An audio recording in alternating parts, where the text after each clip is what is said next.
What's up, everybody? We finally reached it. Finally here, YouTube Only Week kicks off today.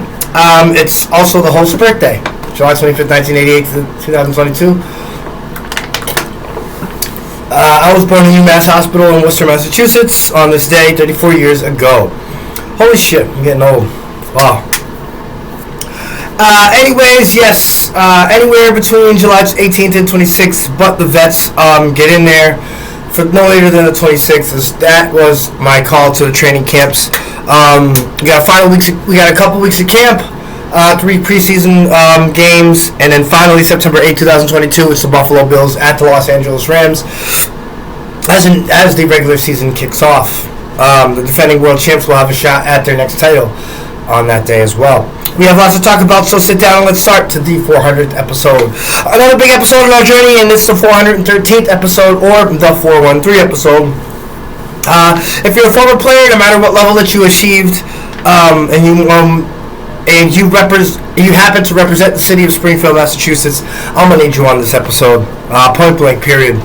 Honestly. Who are the names to watch for as the NCAAF season is right around the corner?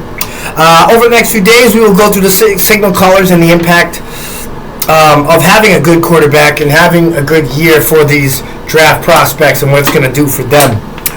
Today, we start with the obvious Heisman favorite, Ohio State quarterback for the Buckeyes, C.J. Stroud, and I have another one to go out over as well. But let's begin with C.J. Stroud.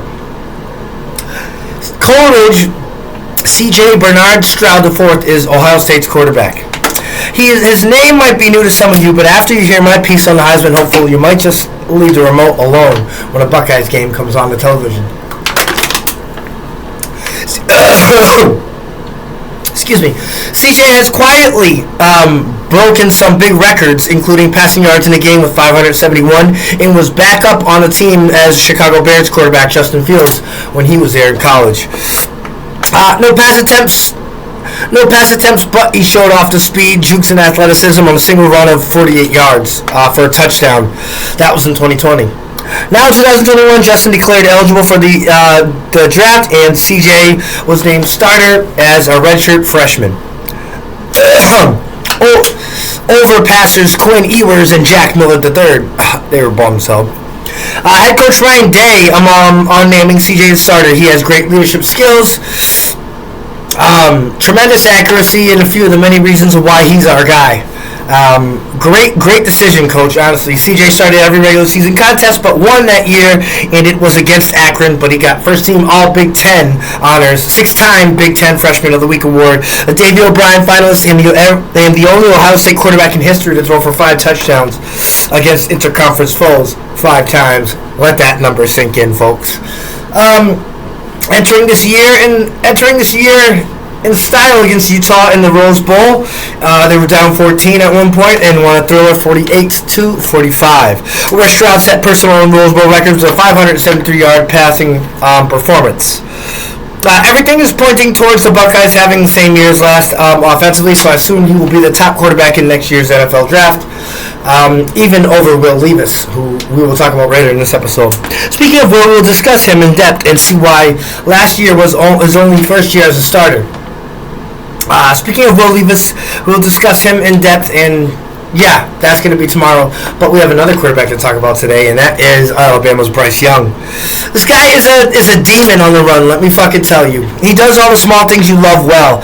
Today's his birthday as well, so happy birthday, Bryce Young. Yeah, July 25th, baby. I wanna quickly point out that as well, yeah. Anyway, 2021 was a year of years for the LA native as he made his first start on September 4th, 2021. A 44-13 victory over the number 14 Miami Hurricanes. He went for 334 yards and 4 scores. November 20th, 2021 saw him throw for 559 yards, beating Scott Hunter's previously held record, and was named the 2021 Heisman Trophy winner. 15 games so far for his career and almost 15 touchdowns, but he is really coming out to enter the draft next year. I don't know. It's going to definitely depend on this year. Anyway, those are my 2 quarterbacks. As I had said, every episode we're going to discuss a passer, and those are my 2 for our 400th episode. Now, Major League Baseball. Toronto over Boston, 8-4. Cubs over the Phillies, 4-3. Angels 9. Braves 1, Miami 6, Pittsburgh 5, Yankees 6, Baltimore nothing, Detroit 1, Minnesota nothing. White Sox 6, Cleveland 3, Milwaukee 10, Colorado 9, Kansas City 4, Tampa Bay 2, Texas 11, Oakland 8, Houston 8, Seattle 5, Los Angeles Dodgers 7, San Francisco 4, Washington 4, Arizona 3, and the Mets 8, San Diego 5. In WNBA with Dallas over Indy 96-86, Seattle over Atlanta 82-72, and CT over Minnesota 86-79. And that's it for episode 400 of 412 Sports Talk. I'm your host, Raheem Escalay. Remember, this is the YouTube only week series. We love you all, wishing up and health, wealth, and success, and I'll see you tomorrow with 401 on the YouTube only series for this week.